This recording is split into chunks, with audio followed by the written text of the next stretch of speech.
Hello. Now we're going to see about the signs, symptoms, and the pre-hospital management of flail chest.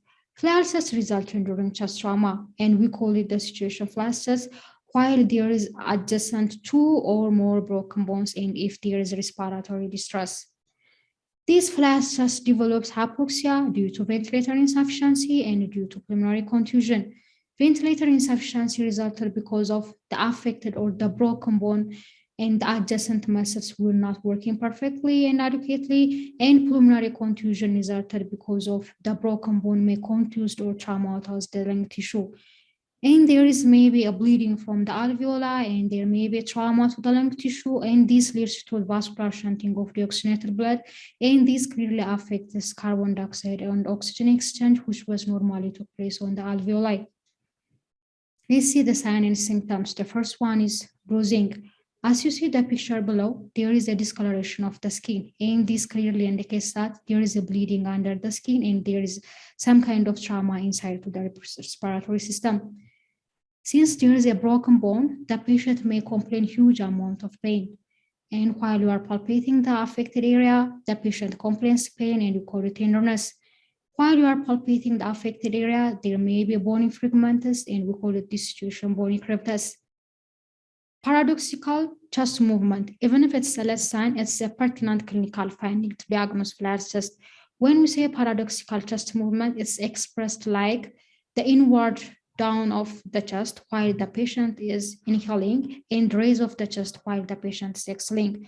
Oxygen desaturation is also another sign symptom for diagnosing a flail chest. There is an acute complication of refracture of flail chest, and it's called like respiratory and diaphragmatic splinting. This complication resulted because of the huge amount of pain that the patient feels.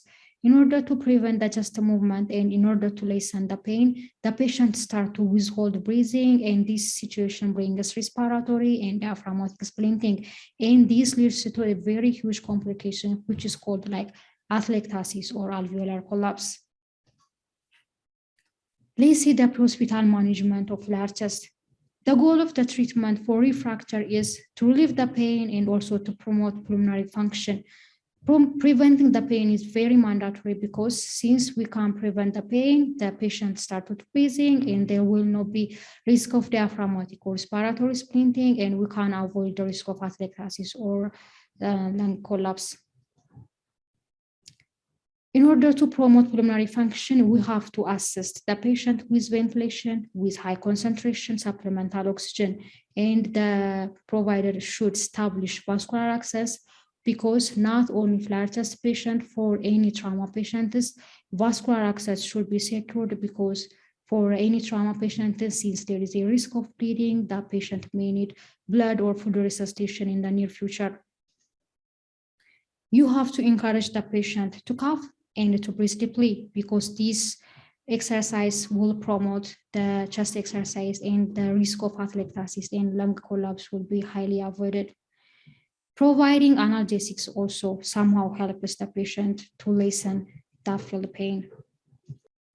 Circumferential splinting should not be used because while we are applying splinting to the chest, we are inhibiting or blocking the chest movement while the patient is inspiring and expiring. So circumferential splinting should not be done to the patient with flail chest. You can consider intubation and positive pressure ventilation for a patient with severe distress and for the patient who cannot maintain normal oxygenation and ventilation. And you have to consider the possibility of other serious traumas because since the trauma is happening all over the chest, you have to suspect the patient for the pneumothorax and for the internal bleeding, which is called like hemothorax. And while you are helping the patient with flail chest, you have to seriously assess for the sign and symptoms of tension pneumothorax, especially if the patient is very distressed and if the patient requires positive pressure ventilation, the patient may have complication of tension pneumothorax and you have to be suspicious of that. This is all about the signs and symptoms and the pre-hospital management of flail chest. Thank you for listening.